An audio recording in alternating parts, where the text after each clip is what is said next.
Hi, welcome back to Cyber School with Binta, and today I'm going to be doing a read aloud. It's pretty good. I've read it in my summer camp. That led us to, until the last day of camp, we basically went around looking for different murals in Williamsburg, and they'd be like, is this Keith Haring? Is this Keith Haring? And it was just really, really fun to see kids discover something that you are kind of already familiar with and already kind of have a connection with, but to see it through the lens of a 3, 4, 5-year-old. I think that's amazing. We are going to be doing a read aloud, and it is written by a woman in honor of Women's History Month. For the next 7 days, I'll be reading a book either written by a woman or with women characters.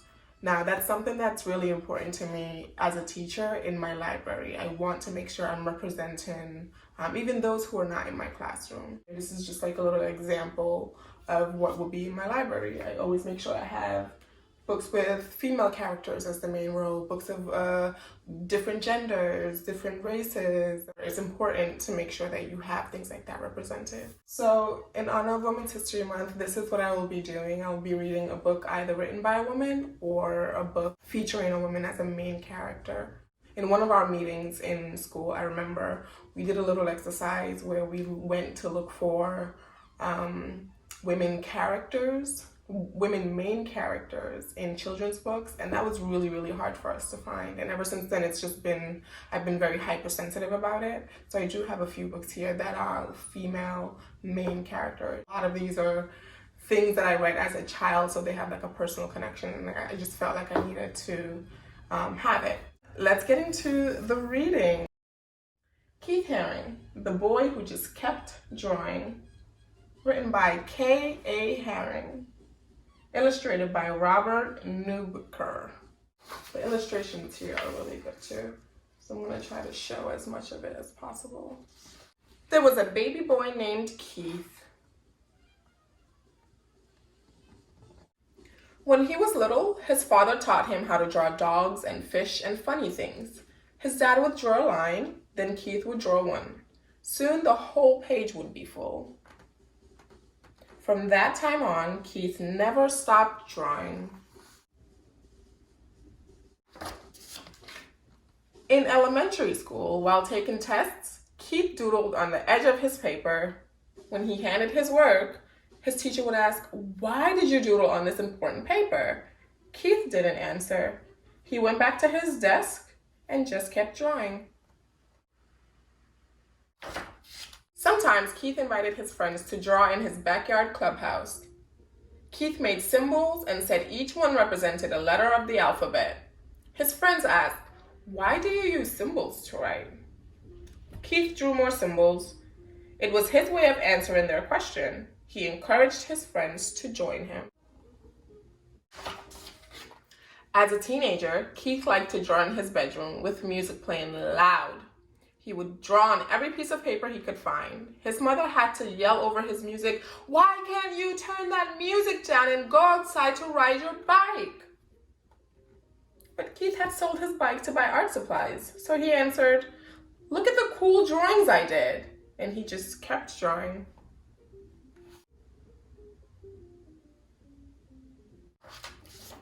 When Keith was in high school, he won first prize for his art.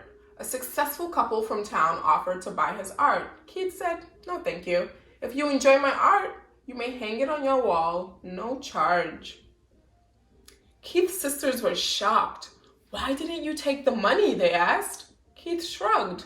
He just wanted to keep drawing.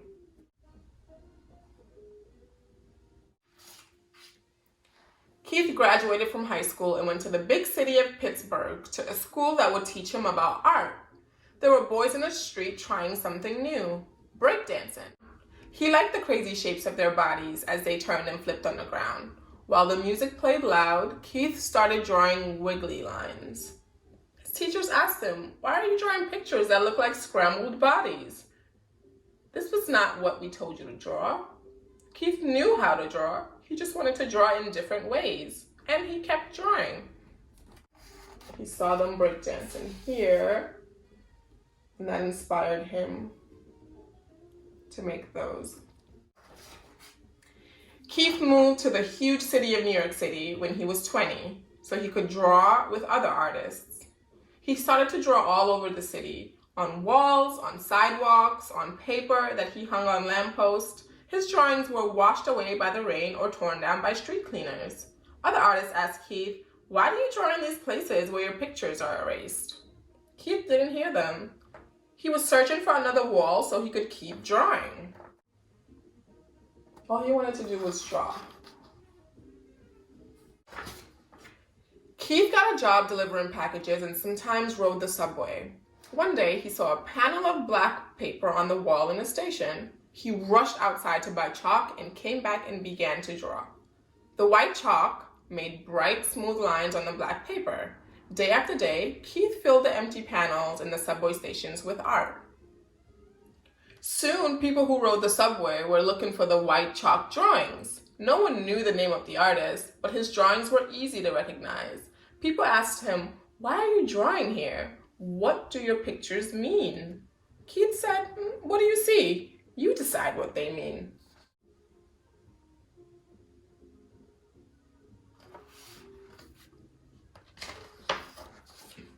Where Keith lived, there was trash on the street and people didn't always say hello to each other. One day, he and his friends cleaned up 20 bags of garbage in front of a long wall. Then Keith painted square faces with the smiles and body shapes dancing upside down. The neighbors liked the drawings and stopped to say thank you. A policeman came by and lectured Keith. "Why did you do this? I have to give you a ticket because you didn't get permission."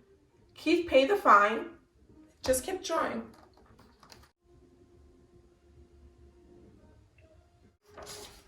Soon people wanted to see more of Keith's drawings, and he was asked to display his work in an art gallery. Art was hung from floor to ceiling, and in between he painted on the walls.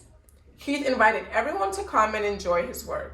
All of Keith's artwork sold. The gallery owner asked him, "What are you going to do with all this money?" Keith said, "I read in the newspaper that there are kids who don't have enough money to eat. I didn't have this money yesterday, and I was happy. If I don't have it tomorrow, I'll still be happy. All children need to eat. I'll send the money to them." The gallery owner gasped. "Why?" Keith just smiled and started to draw again.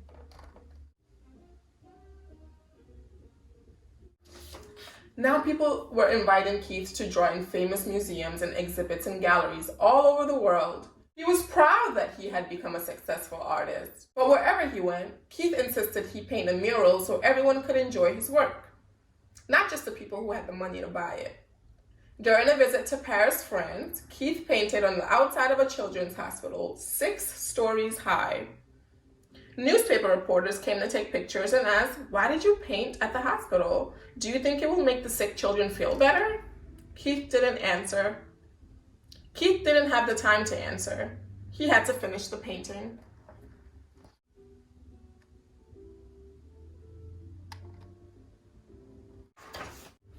When the Statue of Liberty was 100 years old, Keith drew an outline of the famous statue on a huge piece of vinyl fabric.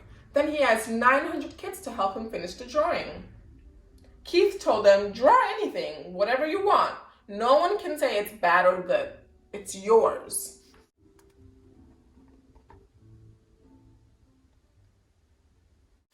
When the giant painting was displayed, people were amazed to see what Keith and the kids had made. But the art critics couldn't understand why a famous artist was drawing with kids. But you know Keith, he just kept drawing.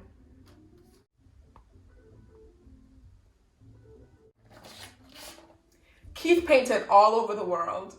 He would draw on anything, anytime, anywhere.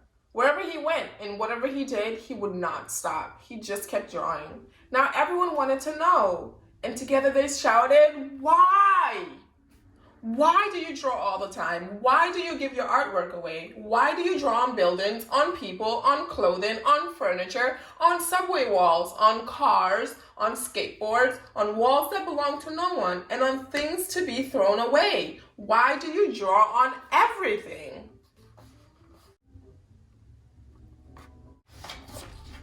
Keith stopped drawing just for a moment and answered, "I draw all the time because there are many spaces to fill." I give my drawings away to help make the world a better place. I draw everywhere because everyone needs art. Then Keith turned back to the streets, took a piece of chalk from his pocket, and just kept drawing.